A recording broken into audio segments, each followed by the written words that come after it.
One of the biggest misconceptions people have about avoidance is believing that when they leave physically, they leave emotionally too. That is rarely the full story. In fact, many avoidants become experts at creating physical distance while remaining emotionally trapped by the very connection they are trying to escape. And that contradiction confuses people. Because from the outside, the avoidant can appear cold, detached, even unaffected. They stop texting. They become distant. They immerse themselves in work, routines, distractions, or complete silence. To the person on the receiving end, it feels like emotional abandonment. It feels like someone simply switched their feelings off and walked away without looking back. But psychologically, that is not usually what is happening beneath the surface.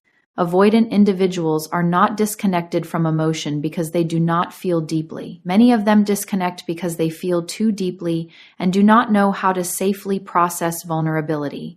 Emotional closeness activates something inside them that feels destabilizing. Love creates exposure. Attachment creates emotional responsibility. And for someone who has spent years learning, to survive through emotional self-protection, intimacy can begin to feel less like comfort and more like danger. So when the relationship reaches a certain depth, the avoidant nervous system often interprets love as a threat to independence, control, or emotional safety. And this is where the tragic cycle begins. They do not leave because the connection means nothing. Often they leave because the connection means too much. That is the part many people fail to understand. You can watch an avoidant pull away while simultaneously carrying the emotional weight of the relationship everywhere they go. They may remove themselves physically, but internally the attachment remains active. The memories remain active. The emotional imprint remains active. In some cases, the love becomes even louder in their absence because distraction is no longer masking what they truly feel. But instead of processing those emotions directly, avoidants tend to intellectualize them. They analyze rather than express. They suppress rather than confront. They convince themselves that if they create enough distance, eventually the emotional intensity will fade on its own. Yet suppression is not healing. And this is where psychology becomes fascinating. The human mind can suppress expression, but it cannot simply erase emotional attachment that was genuinely meaningful, especially when the relationship provided something rare: emotional safety, acceptance, or understanding. Those experiences do not disappear just because someone avoids discussing them. In fact, the more avoidants attempt to force emotional detachment, the more unresolved feelings tend to linger underneath the surface. What is buried emotionally often returns psychologically, quietly, repeatedly, unexpectedly: a song, a memory, a familiar place, a moment of loneliness after a long day. And suddenly the person they tried to detach from emotionally is present in their mind again. This is why many avoidants live in emotional contradiction. Their external behavior says, "I need space," but internally, another part of them is still emotionally connected to the person they walked away from. That internal split creates enormous tension because now they are battling two opposing forces at the same time. One part of them craves emotional closeness. Another part fears what closeness requires. And when fear wins, they distance themselves physically while hoping the emotional attachment will eventually disappear on its own. But real emotional bonds rarely work that way, especially when the relationship touched parts of them they normally keep hidden from the world. You have to understand, avoidants often spend years constructing emotional armor. They learn how to stay self-contained, how to avoid dependency, how to remain emotionally in control. But when they meet someone who genuinely sees them, not the performance, not the independence, not the emotional mask, but the person underneath it, that experience affects them more deeply than they usually admit. Because being understood is dangerous to someone who built their identity around emotional distance. And once that level of connection happens, it becomes difficult to completely erase. Even if they try, even if they disappear, even if they convince themselves leaving was the logical decision, something remains. That is why so many avoidants appear emotionally calm on the surface while internally carrying unresolved grief, confusion, longing, or regret for months, sometimes years. Not because they are weak, not because they are manipulative, but because emotional suppression delays emotional truth. It does not eliminate it. And eventually, silence forces them to sit alone with the feelings they thought distance would solve.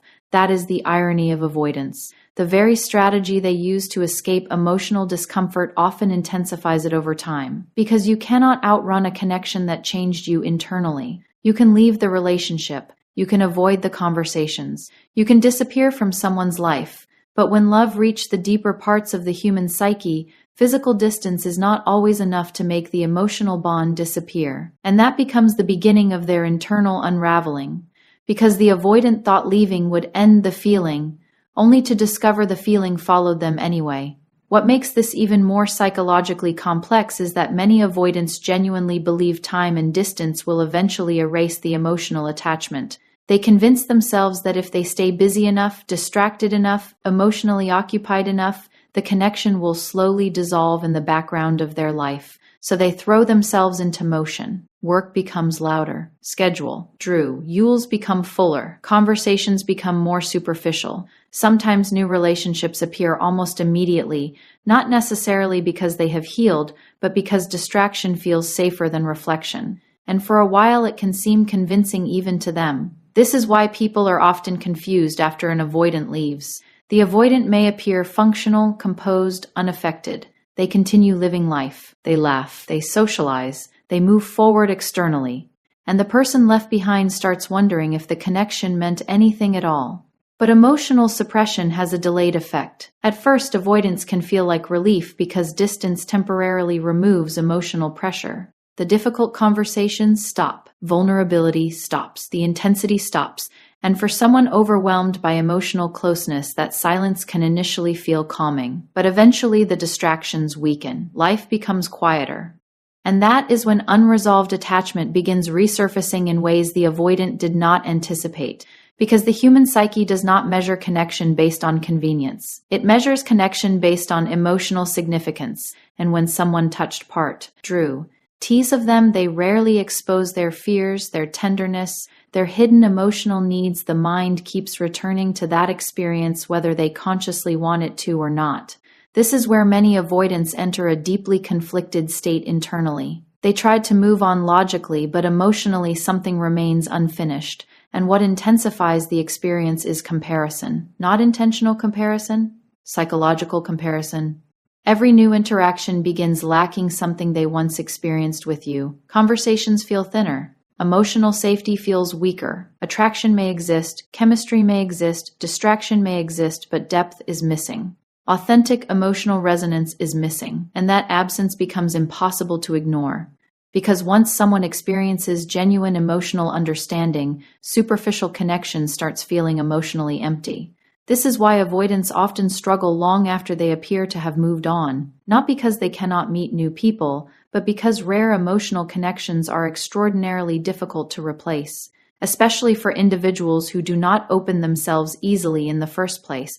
People assume avoidants forget quickly. In reality, many avoidants remember intensely. They simply remember privately.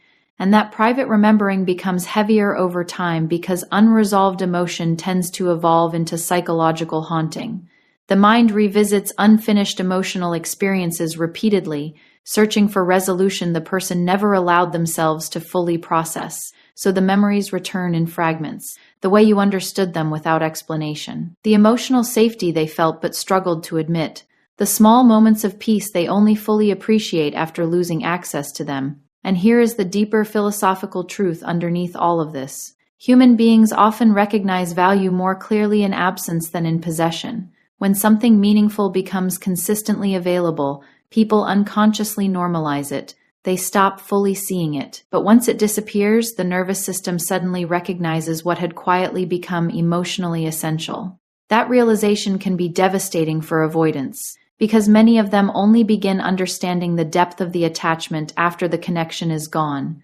When there is no longer daily access to your energy, your reassurance, your since your understanding the emotional reality becomes undeniable, and yet their instinct is still to resist it. That is the paradox. The avoidant misses the connection while simultaneously fearing the vulnerability required to reconnect with it.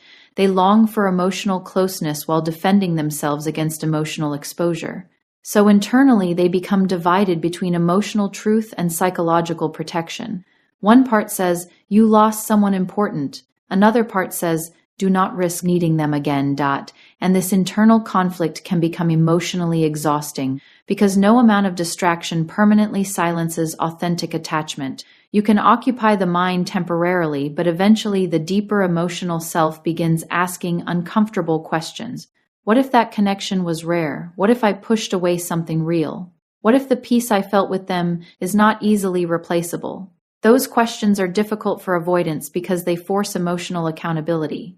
Not necessarily guilt, but awareness. Awareness that the connection was meaningful. Awareness that emotional intimacy was possible. Awareness that fear may have sabotaged something very allowable. And once that awareness begins, the emotional experience changes completely. Now the avoidant is no longer just escaping the relationship. They are confronting themselves, confronting the patterns, the distancing, the emotional shutdown, the instinct to run when love became real. And perhaps most painfully, they begin realizing that the person they tried hardest to forget is the very person their mind keeps returning to in silence. Not because obsession is love, not because attachment is ownership, but because certain people awaken emotional truths that cannot easily be buried again. That is why the avoidant struggle becomes so intense over time. The more they tried to force themselves not to care, the more the emotional significance of the connection revealed itself underneath the surface. And eventually they are forced to face a truth they spent so long resisting. You can distract yourself from feelings temporarily, but you cannot permanently escape what genuinely touched your soul. And this is the stage where the avoidant's internal world becomes deeply turbulent, because by now the distraction is no longer working the way it once did. The emotional attachment, has survived the distance. The memories have survived the silence. And the feelings they tried to suppress keep resurfacing despite every attempt to stay emotionally detached. So now they enter a psychological state that is exhausting to live in. Internal opposition. Part of them wants to move toward love. Another part instinctively retreats from it. And people often misunderstand this contradiction because they interpret inconsistency as manipulation or indifference. Sometimes it can become unhealthy, yes, but many times what you are witnessing is not the absence of feeling, it is the collision between emotional longing and emotional fear happening simultaneously inside the same person. That collision creates confusion not only for you but for them, because avoidants often experience intimacy in two completely different ways at once. Consciously, they may crave connection, companionship, understanding, emotional safety. But subconsciously, deep closeness can activate fears they have spent years trying to avoid: fear of dependence, fear of losing autonomy, fear of disappointment, fear of emotional engulfment, fear of eventually being hurt or exposed. So the relationship, becomes emotionally symbolic. Love no longer feels like just love. It starts feeling like risk. And once emotional risk becomes associated with closeness, the avoidant nervous system begins sending contradictory signals. They pull close when they miss you. They withdraw when they feel vulnerable. They seek reassurance, then panic when reassurance creates emotional dependency. They long for intimacy, then feel trapped by the intensity of it. This is why avoidants can appear hot and cold, not because their emotions are fake, but because their internal system is divided against itself. One side of them is emotionally starving for connection. The other side is psychologically trained to survive through emotional distance. And when those two forces collide repeatedly, it creates behavioral inconsistency that even the avoidant struggles to fully explain. This is important to understand because many avoidants are not consciously thinking, "I want to hurt this person." In many cases, they are trying to regulate internal anxiety they do not fully understand themselves. Distance becomes a coping mechanism. Silence becomes emotional self-protection. Withdrawal becomes an attempt to regain psychological control when vulnerability begins feeling overwhelming. But the tragedy is that the very thing they use to feel safe is often the very thing destroying the connection they deeply care about. And somewhere inside them, they know it. That awareness creates another layer of emotional tension. Because now they are not only battling fear of intimacy, they are also battling the realization that their own protective patterns may be costing them the relationship they secretly do not want to lose. This is why avoidants often live in emotional contradiction after separation. They may disappear externally while internally hoping you still think about them. They may avoid communication while repeatedly revisiting memories of the relationship. They may convince themselves they need independence while emotionally longing for the safety they experienced with you. And this duality becomes psychologically draining. Imagine wanting closeness while fearing closeness at the exact same time. Imagine craving love while also associating love with emotional danger. That is the internal reality many avoidants live with, and over time, the emotional exhaustion grows because human beings are not designed to permanently suppress attachment needs. No matter how independent someone appears, the nervous system still longs for emotional safety, understanding, and connection. The avoidant may resist vulnerability intellectually, but emotionally the need for genuine closeness never fully disappears. That is why the conflict intensifies instead of fading. Because eventually the avoidant realizes the issue was never simply the relationship itself. The deeper issue is the unresolved fear living underneath the relationship, and that realization can be profoundly destabilizing. Because now they are forced to confront a difficult truth. The person they were fighting was never entirely you. It was the emotional exposure your love created inside them. You represented intimacy, vulnerability, emotional dependence, the possibility of being fully seen. And while one part of them deeply wanted that experience, another part associated it with loss of control. So they fought the relationship externally while simultaneously fighting themselves internally. That is why many avoidants look emotionally conflicted even after leaving. There is grief there, but also NCE, longing but also fear, love but also panic. And those emotional contradictions can coexist far longer than people realize. Because unresolved attachment does not disappear simply because someone chooses distance. In fact, emotional suppression often magnifies internal conflict over time. What they refuse to face consciously begins surfacing unconsciously through regret, loneliness, intrusive memories, emotional numbness, or an inability to emotionally connect elsewhere in the same way. And slowly, something starts becoming undeniable to them. The connection was not the enemy, the fear was. That realization changes the entire emotional landscape, because now the avoidant begins understanding that running did not create peace. Avoidance did not eliminate vulnerability. Distance did not silence attachment. It only delayed the confrontation with emotions they were already carrying internally. And this is where the deeper transformation begins. Not when they stop loving you, not when they fully move on, but when they finally recognize that the greatest battle was never against the relationship itself, it was against the part of themselves that believed love was something, to fear. And eventually, after all the distancing, all the emotional suppression, all the internal conflict, the avoidant reaches a moment they spent a long time trying to escape. The realization that real love cannot simply be switched off like a temporary emotion. Because by this point, they have already tried everything else. They tried silence. They tried distraction. They tried emotional detachment. They tried convincing themselves the relationship was not that important. They tried rebuilding life around routines that did not include you. And yet, something remained emotionally unresolved beneath all of it. That is when the deeper understanding begins to emerge. Not all connections affect the human psyche equally. Some relationships exist at the surface level of experience. They are situational, temporary, circumstantial. But occasionally, a connection reaches beyond attraction and touches the deeper architecture of a person's emotional world. It changes how they experience safety, intimacy, vulnerability, and even themselves. And once that kind of connection happens, the emotional impact does not disappear simply because someone chooses distance. This is where why avoidants experience profound psychological disorientation. Because their entire coping strategy was built on the belief that emotions could be controlled through withdrawal. If vulnerability became uncomfortable, they created space. If intimacy felt overwhelming, they disconnected. If attachment deepened, they regained control by pulling away emotionally. But now they are confronting evidence that emotional truth does not always obey psychological defense mechanisms. The feelings survived the distance, and that realization forces them into emotional honesty they may have avoided for years. Because eventually they must face the possibility that what they felt was real, not temporary validation, not convenience, not ego, real emotional attachment.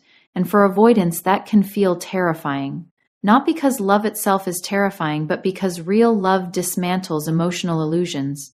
It exposes the limits of control. It reveals emotional needs they spent years minimizing. It confronts them with the reality that human beings are not designed to thrive